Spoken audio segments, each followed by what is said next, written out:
This is the Paltalk News Network. The views expressed are solely those of the speaker and not necessarily those of Paltalk.com, AVM Software, or its advertisers.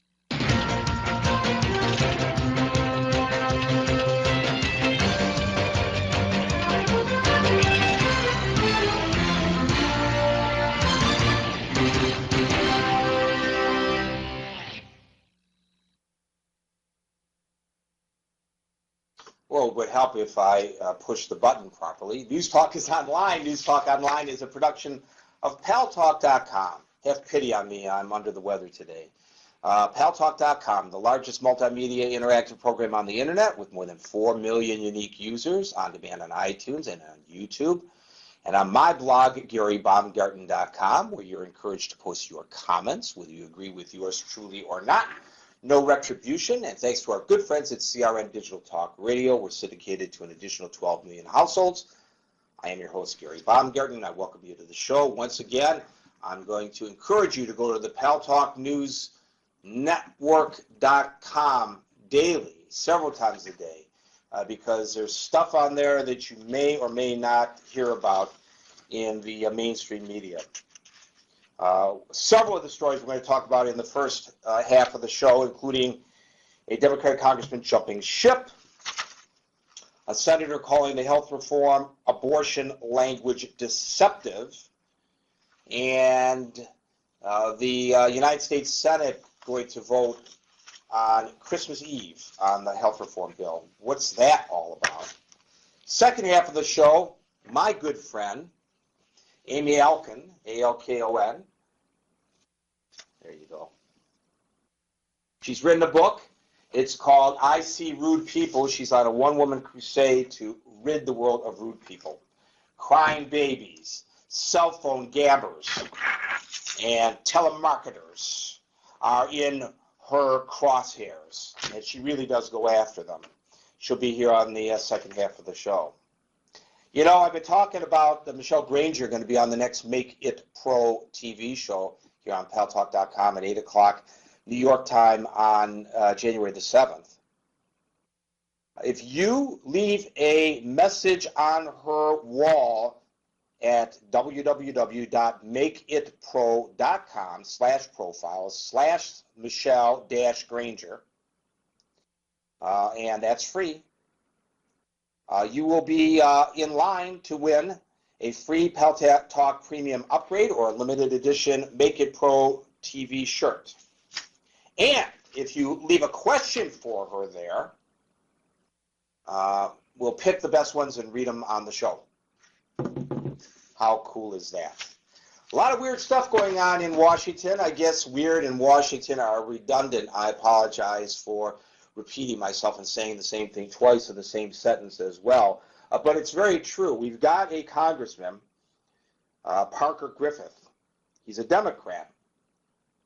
A Dino or a Dino, Alan J.C. calls him, because he's a Democrat in name only. Jumping ship to the Republican Party today. We have another senator, Senator Tom Coburn, who is a doctor, a practicing physician, who says that the health reform abortion language, which was a compromise on the Senate side, is deceptive, reprehensible, and a radical shift in policy that will require taxpayers to pay for abortion. And I forget what the other one was that I was going to mention. Oh, yeah.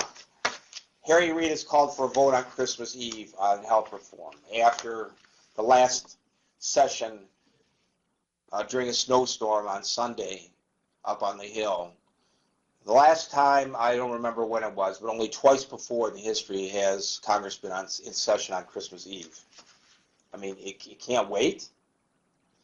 It's that important. It's got to be done now. Why are they doing that? Alan J.C., our political correspondent, that and the strange saga of Rudy Giuliani.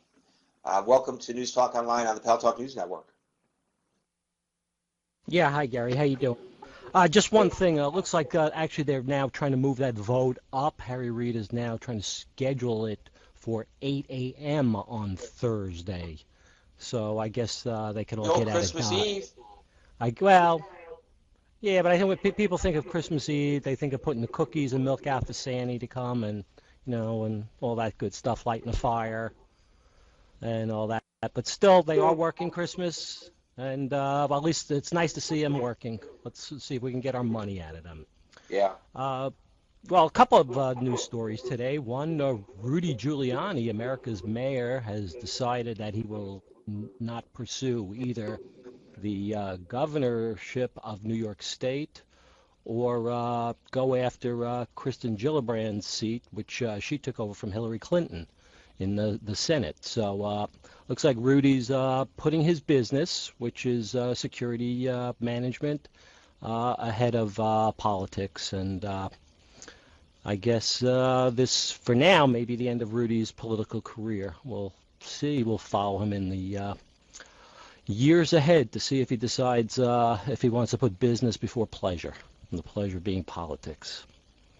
But the other big story today, as you mentioned, down in Washington, D.C., Alabama Congressman Parker Griffith has announced that he is jumping ship. He's leaving the Democratic Party and is declaring himself as a Republican. So that's quite interesting. Now, what seemed since I put that story up on the sites, a lot of things have happened in the last half hour. That all of a sudden the Democratic Congressional Campaign Committee, led by Chris Van Hollen, who's responsible for getting these candidates elected, has an investment of $1.2 million in Mr. Griffith, and wants his money back. So that could be very interesting.